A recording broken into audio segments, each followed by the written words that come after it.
एक चूड़ियां बेचने वाली को मुझसे प्यार हो गया। उसकी क्या कमाल मोहब्बत थी।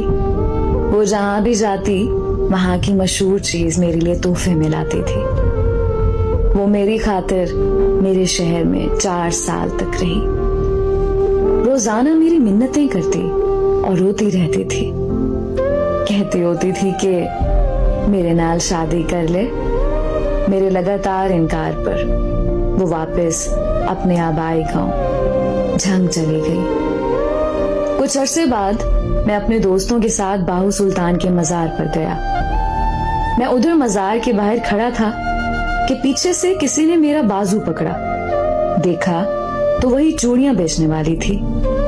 खुशी के मारे वो कहने लगी कि आकिब, मेरी दुआ रंग ले आई, तेरा दीदार हो गया, शादी ईद हो गई। मैं जब भी दरबार पर आती थी आकिब तुझे मांगती थी। अब तेरे लिए बैठी हूँ, शादी नहीं की। फिर उसकी आंखों में आंसू आ गए। कहने लगी, भीख मांगना, चूड़ियां बेचना मेरा कसूर तो नहीं है ना। ये तो मेरी किस्मत का, मेरे नसीब का कसूर है। तो सजा मुझे क्यों मिल रही है। वो सबके सामने मेरे गले लग के रोने लगी। कहने लगी कि एक दफा मेरे साथ मेरे घर चलो। मेरे पांव पकड़ लिए। सब लोग देख रहे थे। मेरी बहुत बेइज्जती हुई। लोगों का मजमा लग गया। दोस्तों ने बोला कि चलो एक दफा हो आते हैं। मैंने हाँ कर दी। तो वो भागकर गाड़ी में बैठ गई। उसका घर 50 किलोमीटर दूर था। सारे रास्ते वो बहुत खुश थी। हम उसके गांव पहुंच गए।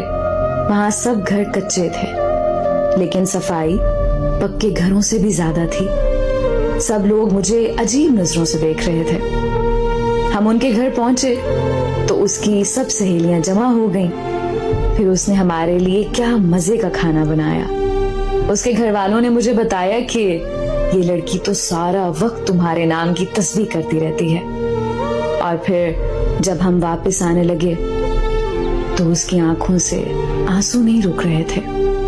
मेरे हाथ चूमकर कहने लगी कि तेरा कसूर नहीं है, मेरी किस्मत का कसूर है जो मैं चूड़ियां बेचने वाली के घर में पैदा हुई।